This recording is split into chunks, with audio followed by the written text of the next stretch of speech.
Tuhan mengasihi aku.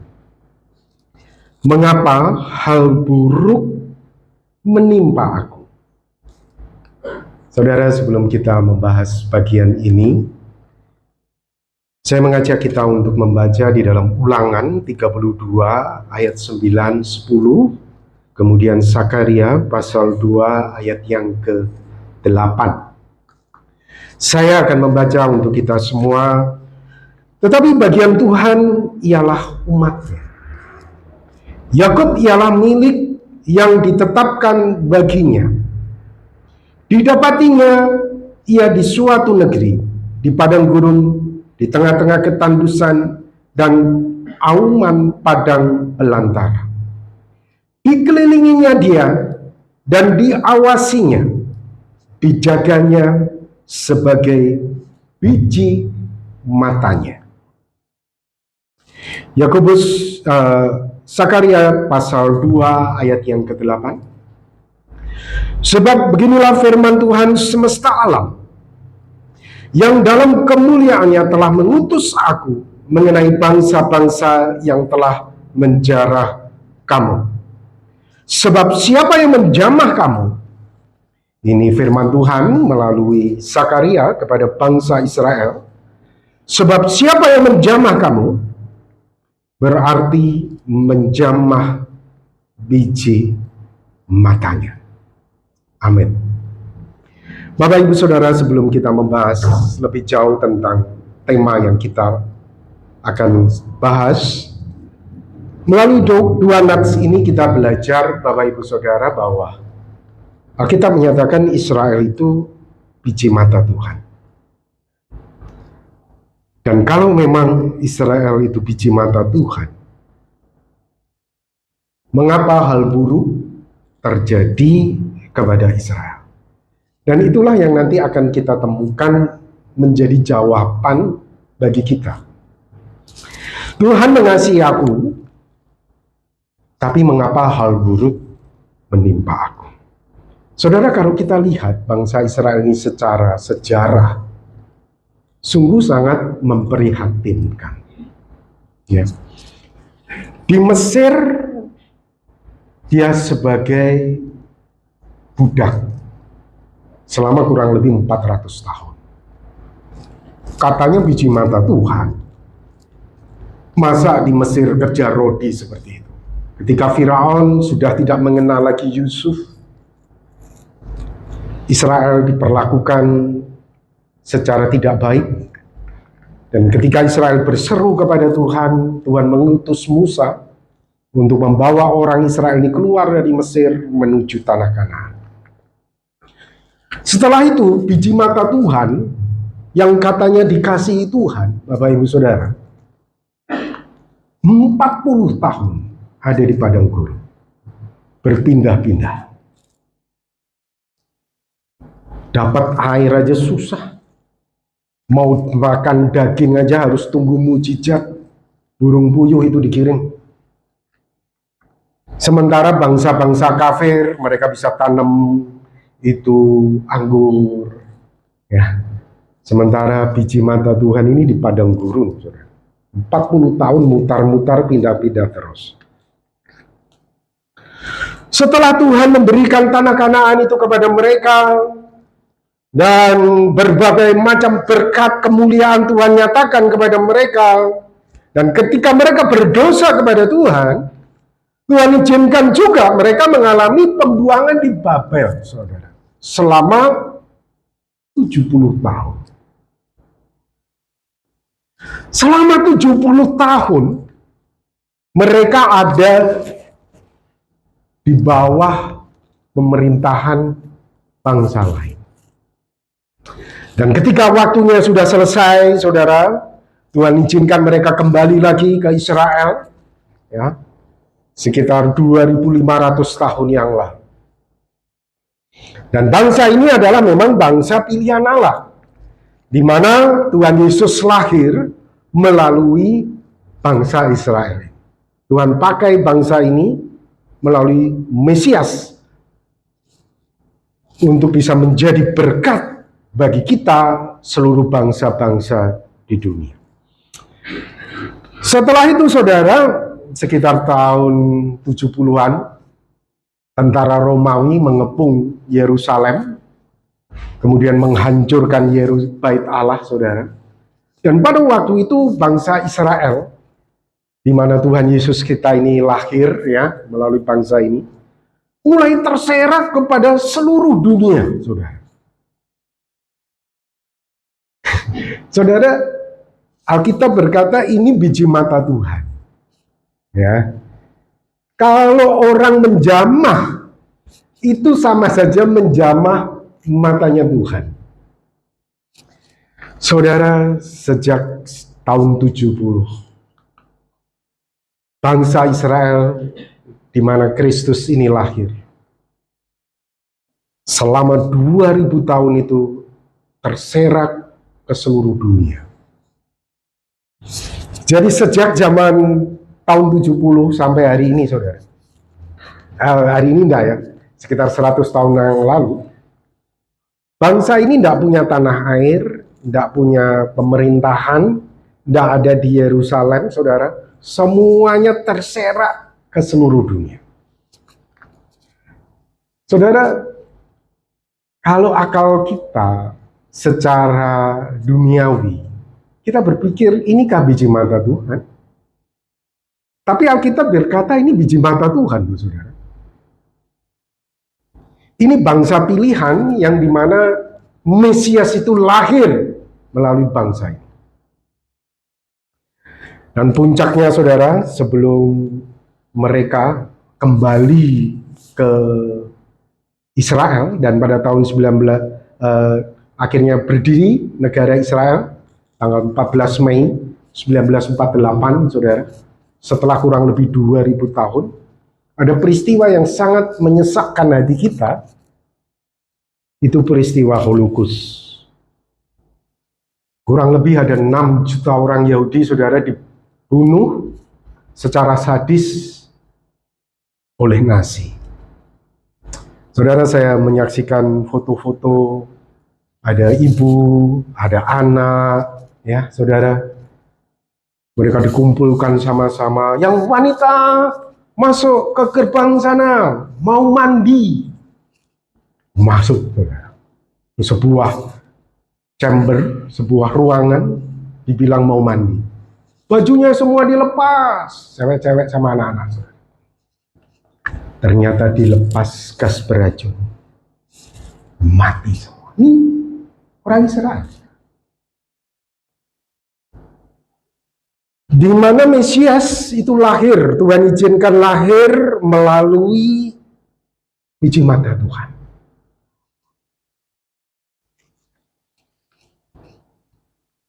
Saudara, kalau kita menyaksikan perjalanan sejarah bangsa ini tidaklah mudah.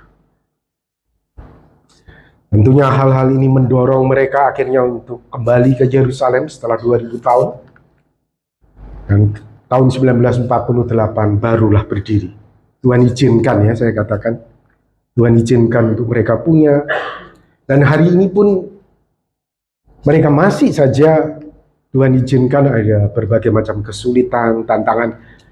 Dan Bapak Ibu Saudara perlu ketahui bahwa mereka kebanyakan bukan Kristen ya. Tapi sebagian banyak juga di antara mereka orang Kristen yang percaya kepada Tuhan Yesus. Tapi sebagian besar dari mereka juga masih menganut agama Yahudi. Agamanya orang Farisi, ahli Taurat pada zaman Tuhan Yesus. Tapi saya tidak akan bahas itu, Bapak Ibu Saudara. Saya akan menekankan tentang jika Israel itu biji mata Tuhan, mengapa hal buruk itu menimpa Israel? Saudara, ini sebuah realita. Tuhan mengasihi bangsa ini untuk dijadikan sebagai bangsa pilihan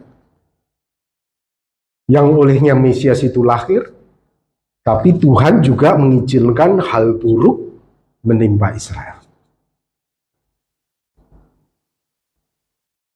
Saudara, sebetulnya itu sama juga dengan ketika Tuhan berkata, aku mengasihi kamu, tapi Tuhan juga mengizinkan hal buruk menimpa kita. Kita adalah Israel rohani. Mungkin bisa saja kita berkata, katanya aku ini biji mata Tuhan. Mengapa kerjaanku seperti ini? Mengapa situasi karirku begini? Katanya aku biji mata Tuhan. Tuhan mengasihi aku. Saudara, kita akan temukan itu jawaban dari kisah hidup Israel sendiri melalui Alkitab. Saudara, Tuhan izinkan bangsa ini untuk mengalami penderitaan. Ya, tidak selalu, saudara, penderitaan. Seringkali Alkitab sejarah juga mencatat Tuhan memberikan kemenangan demi kemenangan, kesejahteraan, kelimpahan kepada Israel. Tetapi Alkitab juga mencatat banyak sekali penderitaan yang dialami. Saudara, salah satu bagian Alkitab untuk kita bisa memahami mengapa Tuhan izinkan 40 tahun mereka ada di padang gurun, kita akan baca di dalam Ulangan pasal 8 ayat 2 sampai 3. Di situ dikatakan, ingatlah kepada seluruh perjalanan yang kau lakukan atas kehendak Tuhan Allahmu di padang gurun selama 40 tahun. Dengan maksud merendahkan hatimu dan mencobai engkau untuk mengetahui apa yang ada dalam hatimu, yaitu apakah engkau berpegang pada perintahnya atau tidak. 3. Jadi, ia merendahkan hatimu, membiarkan engkau lapar, perhatikan, membiarkan engkau lapar, dan memberi engkau makan mana yang tidak kau kenal, dan juga tidak dikenal oleh nenek moyangmu, untuk membuat engkau mengerti bahwa manusia bukan hidup dari roti saja, tetapi manusia hidup dari segala yang diucapkan Tuhan. 40 tahun perjalanan di padang gurun, Tuhan kasih alasan. Kenapa aku izinkan kau kelaparan? Kenapa aku izinkan kau mengalami masa-masa yang sulit? Tuhan berkata apa? Untuk merendahkan hatimu. Ini kunci, Bapak Ibu Saudara. Ya, untuk merendahkan hatimu dan mencoba engkau untuk mengetahui apa yang ada dalam hatimu. Ulangan 8 ayat 16. Dan yang di padang gurun memberi engkau makan mana yang tidak dikenal oleh nenek moyangmu, supaya direndahkannya hatimu dan dicobainya engkau hanya untuk berbuat baik kepadamu akhirnya. Jadi perjalanan 40 tahun itu, Bapak Ibu Saudara, Tuhan katakan untuk merendahkan hatimu. Tujuannya apa? Untuk berbuat baik kepada kamu pada akhirnya. Itu yang Tuhan sudah sampaikan melalui Musa.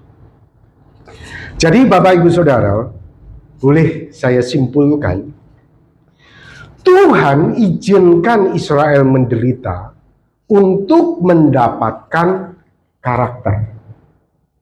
Ya. Tuhan izinkan Israel mengalami penderitaan itu untuk mendapatkan karakter. Karakter yang Tuhan inginkan itu. Mungkin di antara kita ada yang berkata, tapi Tuhan, aku ini kan biji matamu. Nanti kita akan lihat lagi, Bapak Ibu Saudara.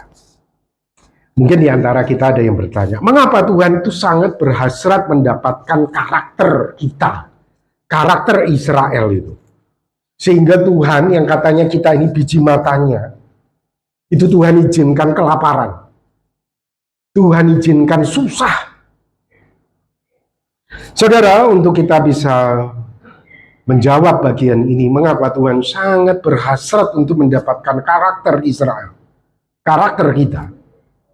Ya, perlu kita pahami yang pertama, Bapak Ibu Saudara, kerajaan Allah itu bukan dari dunia ini.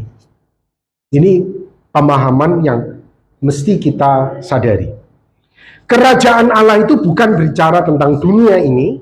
Kerajaan Allah itu bukan dari dunia ini. Tuhan Yesus berkata, kerajaanku bukan dari dunia ini. Jika kerajaanku dari dunia ini, pasti hamba-hambaku telah melawan. Jadi Bapak Ibu Saudara, kerajaan Allah bukan berbicara tentang hal-hal duniawi. Yang kedua, kerajaan Allah itu tidak dibangun dari tangan besi. Tidak dibangun dari kekerasan. Beda dengan dunia ini. Dunia ini membangun kerajaannya dengan tangan besi, dengan kekerasan, dengan manipulasi, dan cara-cara yang jahat, saudara, untuk membangun kerajaan dunia ini. Tetapi Alkitab mengatakan, Tuhan Yesus berkata, tetapi Yesus memanggil mereka lalu berkata, kamu tahu bahwa pemerintah-pemerintah bangsa-bangsa memerintah rakyatnya dengan tangan besi, dan pembesar-pembesar menjalankan kuasanya dengan keras atas mereka, tetapi tidaklah demikian di antara kamu. Barang siapa mau menjalankan pemerintahannya, barang siapa ingin menjadi besar di antara kamu, hendaklah ia menjadi pelayanmu. Barang siapa mau menjadi terkemuka di antara kamu, hendaklah ia menjadi hambamu. Sama seperti anak manusia datang bukan untuk dilayani, melainkan untuk melayani, untuk memberikan nyawanya sebagai tebusan bagi banyak orang. Jadi Bapak Ibu Saudara, kerajaan Allah itu tidak dibangun dari tangan besi dan kekerasan, namun dari melayani. Dari sikap seorang hamba. Ini kan kebalikan, saudara. Ya, kalau kita mau menjadi terkemuka, ya kita harus jadi pemimpin, gitu kan? Ini justru Tuhan Yesus berkata, kamu harus jadi hamba. Kamu harus jadi hamba. Yang ketiga, Bapak Ibu Saudara, yang perlu untuk kita pahami bahwa kerajaan Allah bukan didasarkan kepada keinginan duniawi, tapi pada kehendak Allah. Keinginan duniawi itu apa? Keinginan mata, keinginan daging, keangkuhan hidup. Saudara, dari 3 poin ini, kita menyadari bahwa kerajaan Allah bukan tentang hal-hal duniawi. Ya, saudara. Kerajaan Allah itu bukan tentang hal-hal duniawi, tapi surga. Dan dibangun di atas dasar karakter. Oleh sebab itu, kenapa Tuhan itu sangat menginginkan karakter kita, saudara. Dia itu sangat sekali menginginkan karakter kita. Jadi Bapak Ibu Saudara, saya katakan, kenapa Tuhan izinkan Israel menderita? Kenapa Tuhan izinkan kita juga menderita? Karena Tuhan itu tidak fokus kepada keadaan duniawi kita, saudara. Tapi Tuhan itu fokus pada karakter kita. Tuhan itu tidak fokus pada hal-hal duniawi kita, karir kita, pekerjaan kita, keinginan mata kita, keangkuhan hidup kita, keinginan daging kita. Tuhan itu tidak tertarik sama sekali. Tuhan itu hanya tertarik dengan karakter kita ini. Karena kita itu dipersiapkan untuk kerajaan Allah, yaitu di surga, bukan kerajaan di bumi. Kita, saudara, manusia, justru beda. Kita itu fokus pada perubahan keadaan duniawi kita. Keinginan daging kita itu berubah. Keinginan mata kita itu berubah. Keangkuhan hidup kita itu berubah. Dan seringkali yang terjadi apa? Kita itu manusia tidak peduli dengan karakter. Mau curang, mau nipu. Yang penting duniaku ini berubah. Keinginan dagingku itu berubah, naik. Itu manusia.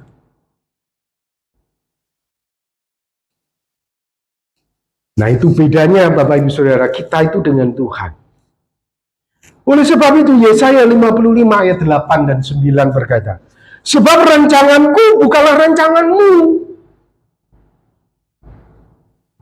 Tuhan berkata, rancanganku itu bukanlah rancanganmu. Kalau kamu maunya keinginan daging, keinginan mata, keangkuhan hidup, itu kamu dapetin. Kalau aku enggak. Aku maunya itu karakter kamu yang ku dapetin. Sebab rancanganku bukanlah rancanganmu dan jalanmu bukanlah jalanku. Demikianlah firman Tuhan. Seperti tingginya langit dari bumi, demikianlah tingginya jalanku dari jalanmu dan rancanganku dari rancanganmu. Saudara, Tuhan itu fokus pada perubahan karakter. Kalau kita manusia itu fokus pada perubahan duniawi kita.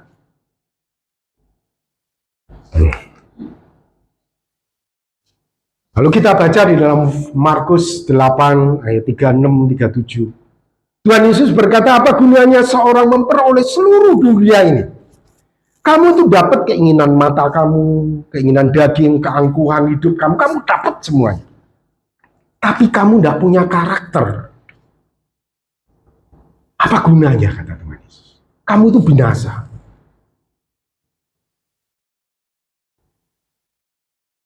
Kamu tidak punya karakter, kamu dapat semuanya itu. Kamu binasa, kata Tuhan Yesus. Mazmur 49. Janganlah takut apabila seorang menjadi kaya. Dapat keinginan mata, keangkuhan hidup, keinginan daging.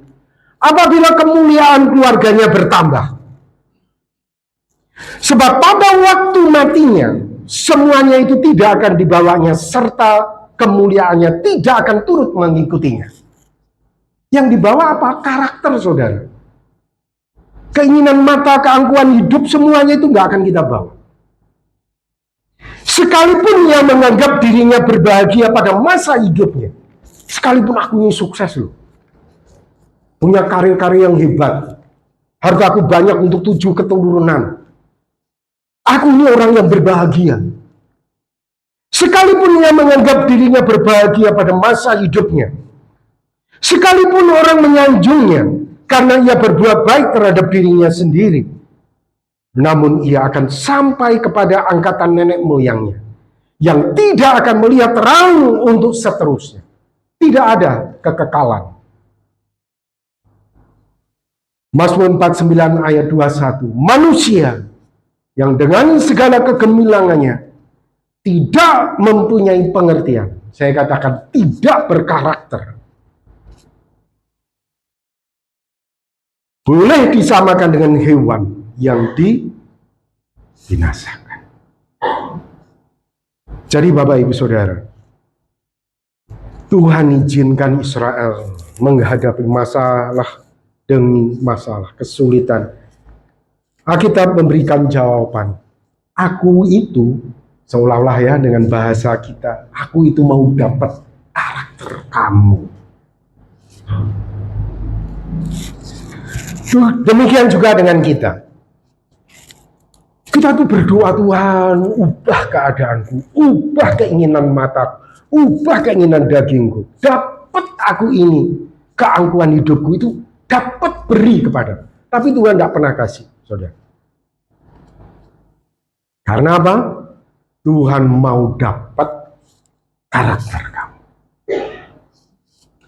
Tuhan itu mau dapat karakter kamu. Satu hari datang seorang pemuda. Pemuda kaya dan berkata kepada Tuhan Yesus, Guru, perbuatan baik apa yang aku harus lakukan supaya aku itu beroleh hidup yang kekal? Tuhan Yesus menjawab, lakukan hukum Taurat. Semuanya itu sudah aku lakukan. Kemudian Tuhan Yesus melanjutkan, kalau begitu jualah hartamu semua, kasih kepada orang miskin. Ikut aku. Tapi jawab orang ini, Dia tidak mau dan dia pergi, saudara.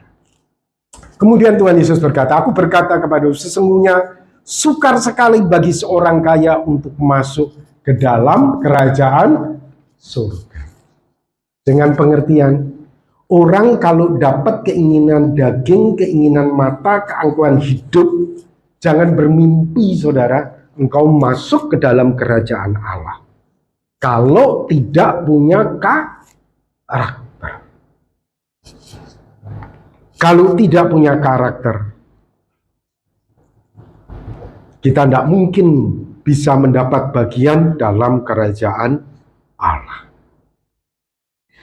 Kebenaran ini sangat dipahami oleh Paulus, sehingga Paulus berkata, karena itu aku senang dan rela di dalam kelemahan, di dalam siksaan, di dalam kesukaran, di dalam penganiayaan, dan kesesakan oleh karena Kristus. Sebab jika aku lemah, aku ini ada di dalam kelemahan, di dalam siksaan, di dalam kesukaran, maka karakterku itu kuat. Saudara, bisa tidak kita ucapkan sama seperti Paulus ini? Tuhan, doaku yang kau tidak jawab, justru aku senang dan rela. Justru disitulah karakterku menjadi kuat.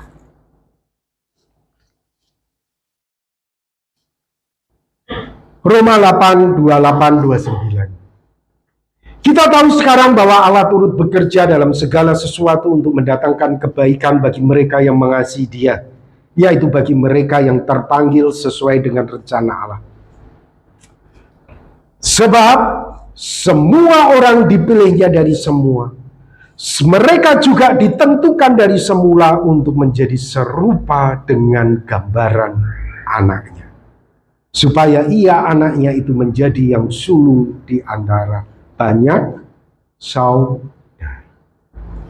Jadi Bapak Ibu Saudara, kita dipilih itu dari semula untuk memiliki karakter seperti Kristus.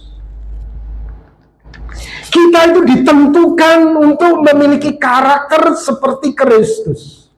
Dan itu terjadi melalui penderitaan. Itu terjadi melalui doa tidak dijawab. Itu terjadi melalui kesesakan. Itu terjadi melalui hidupku ini kok nggak berubah-ubah sih ya. Keinginan mataku kok nggak dapat-dapat ya. Keangkuhan hidupku juga nggak dapat-dapat. Keinginan dagingku juga nggak dapat. Saudara, justru disitulah karakter itu kita dapatkan, sehingga Paulus berkata, aku lebih suka seperti ini. Karena jika aku lemah, maka aku itu kuat. Karakterku itu dapat. Saudara, dari sini kita bisa beroleh jawaban. Ya, mengapa sebetulnya Israel itu biji mata Tuhan? Justru sebaliknya, kita menyaksikan hal buruk menimpa Israel. Bahkan Tuhan izinkan sampai hari ini ya. Saya pikir juga kasihan ya. Kenapa kok nggak damai-damai, nggak tenang-tenang juga. Saya kira Alkitab sudah memberikan jawaban. Tuhan itu mau dapat karakter orang-orang ini.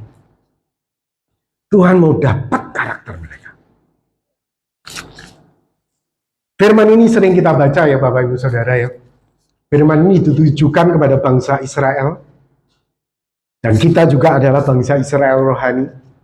Sebab aku mengetahui rancangan-rancangan yang ada padaku mengenai kamu, demikianlah firman Tuhan, yaitu rancangan damai sejahtera dan bukan rancangan kecelakaan, untuk memberikan kepadamu hari depan yang penuh harapan. Amin. Amin.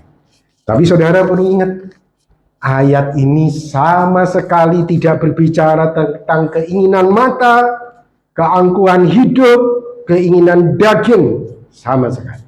Saudara tahu ayat ini diucapkan oleh Yeremia kapan? Kita baca ayat 10 ya. Ayat sebelumnya, sebelum Yeremia itu ngomong. Sebab beginilah firman Tuhan. Ini ayat 10 saudara. Sebelum ayat 11. Sebab beginilah firman Tuhan. Apabila telah genap 70 tahun bagi Babel, barulah aku memperhatikan kamu. Aku akan menempati janjiku itu kepadamu dengan mengembalikan kamu ke tempat ini. Jadi pada waktu Yeremia ngomong, saudara, Yeremia itu mengingatkan Israel, sebentar lagi kamu akan menjadi tawanan di Babel selama 70 tahun. Baru ayat ini, saudara. Jadi penawanan itu belum terjadi, saudara. Kemudian Tuhan ngomong setelah itu, aku itu tahu rancangan buat kamu. Kalau saya jadi Israel pada waktu itu, katanya rancangan damai sejahtera. Kok 70 tahun hari depanku bakal jadi tawanan di Babel? Kalau saya jadi Israel pada waktu itu, saya akan komplain seperti itu. Jadi ayat ini sama sekali tidak berbicara tentang hal-hal duniawi, saudara. Selama 70 tahun di situ, Tuhan itu mau dapatkan karakternya Israel. Selama tahun-tahun yang kamu lewati, yang Tuhan itu tidak hadir seakan-akan dalam hidupmu. Seakan-akan Tuhan itu tidak jawab kamu. Seakan-akan Tuhan itu membuang kamu dan tidak peduli dengan urusan kamu. Sebetulnya dia bersama kamu. Dia sedang berusaha dapat karakter kamu. Jadi ketika Tuhan bicara ini, saudara, di depan itu jadi budak, saudara. Ditawan di Babel, saudara. Bukan berbicara, wow, hal-hal duniawi. Tidak, saudara. Saudara, kita juga sering baca ya, ayat ini ya. Ulangan 28 ayat 13. Tuhan akan mengangkat engkau menjadi kepala dan bukan menjadi ekor. Engkau akan tetap naik dan bukan turun. Apabila engkau mendengarkan perintah Tuhan Allahmu yang kusampaikan pada hari ini, kau lakukan dengan setia. Saudara, ayat ini sama sekali tidak berbicara tentang keinginan daging, keinginan mata, keangkuhan hidup. Ayat ini berbicara tentang karakter, saudara. Banyak orang memahami dipakai ayatnya, wow, hal-hal duniawi, dikutip untuk hal-hal duniawi. Tidak ada, saudara. Alkitab ini berbicara engkau menjadi kepala karakter. Secara karakter. Buktinya apa, saudara? Buktinya Lazarus dan orang kaya. Secara keinginan daging, keangkuhan hidup, keinginan mata, apa sih yang didapat oleh Lazarus ini? Tidak ada, saudara, nothing.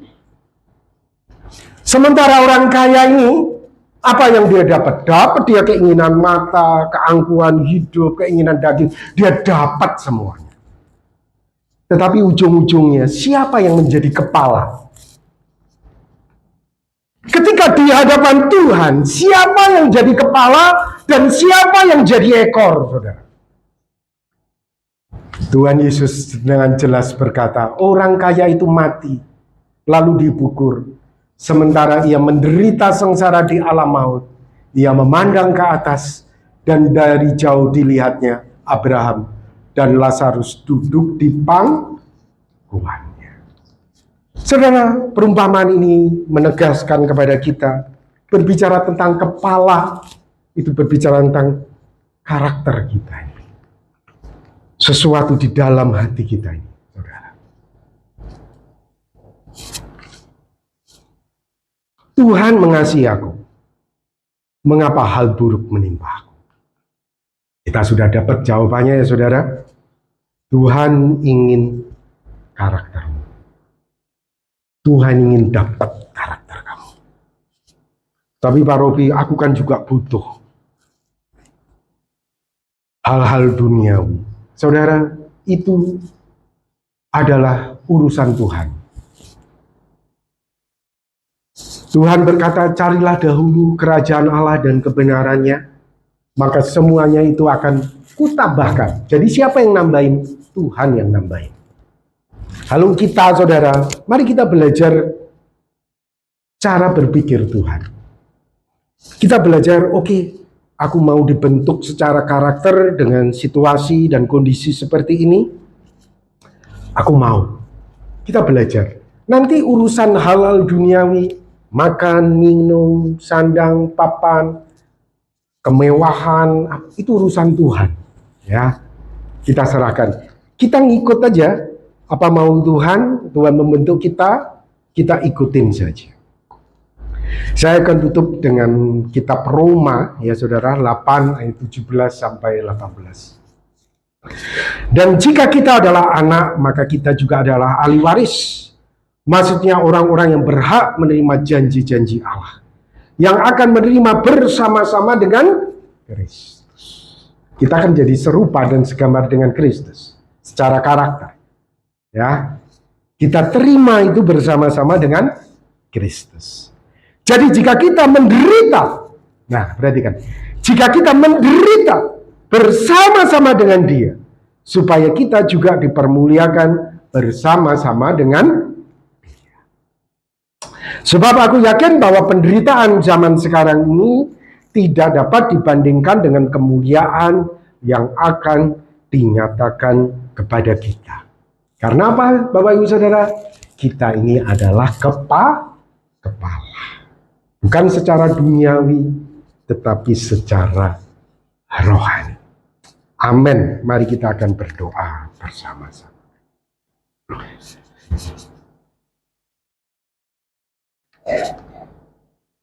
Tuhan, terima kasih untuk firman yang Tuhan sudah nyatakan kepada kami.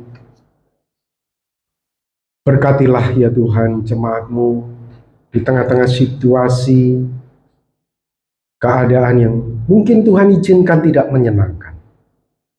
Tapi firman-Mu hari ini mengingatkan kepada kami, Engkau ingin karakter kami bertumbuh, menjadi serupa dengan Kristus. Tolonglah kami ya Tuhan untuk kami mampu berkata seperti Paulus, aku senang dan rela di dalam kelemahan. Karena justru disitulah aku menjadi kuat. Berkatilah jemaat-Mu, berkatilah umat-Mu ya Tuhan.